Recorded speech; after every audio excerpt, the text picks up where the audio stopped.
Hey everyone, Greta here. Today we are going to talk about how to do a efficient dolphin that is geared towards PINCHA. Now what I mean by efficient is because we're using dolphin as a preparation pose for PINCHA, so we actually want to do the dolphin as similar to PINCHA as much as possible. So before we actually do the dolphin, we are going to dissect the anatomy of PINCHA. So for the elbow stand, you can see the shoulders are above the elbows and your hips relatively above the shoulders. That's how you balance. So when we are doing the dolphin, we want to have the shoulders above the elbows and your hips as much as above the shoulders as possible so that the body and the mind would know how to react when we are actually in the inversion. So if we're not using dolphin as a prep for a PINCHA, it would look something like this. I've seen a lot of people doing kind of like that. Kind of ish.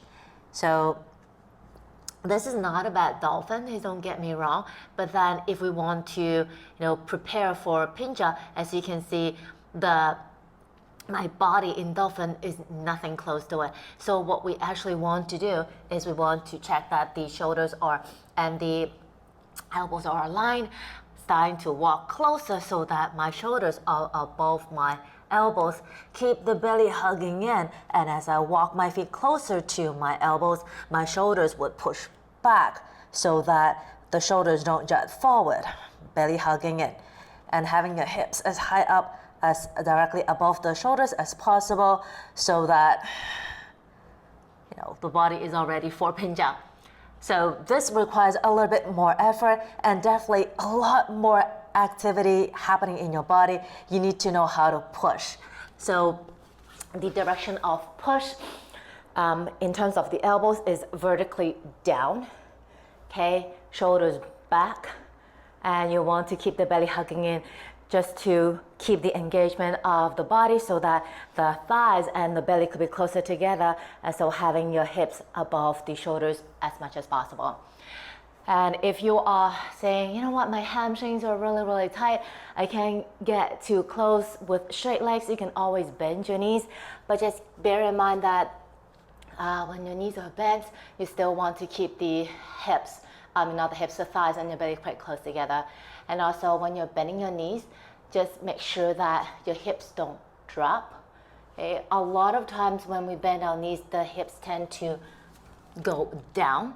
Okay, which is something that we don't want in dolphin because we want the hips to go high, right? So even when we bend our knees, maintain that lift in your hips. So you're actually using the toes and the balls of your feet to push the hips up just to get that shape. So as you can see, my knees are bent, hamstrings issues should not be there anymore. Okay, broaden the upper back, elbows vertically, pushing down, directly down, shoulders back, hips high.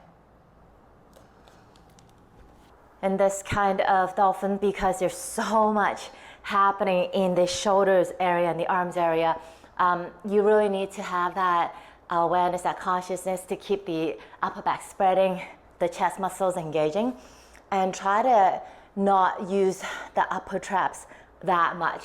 I mean, they will fire up no matter what, but just tell them to relax a bit because you do want the upper back and the chest muscles to work a little bit more just to keep the elbows hugging in.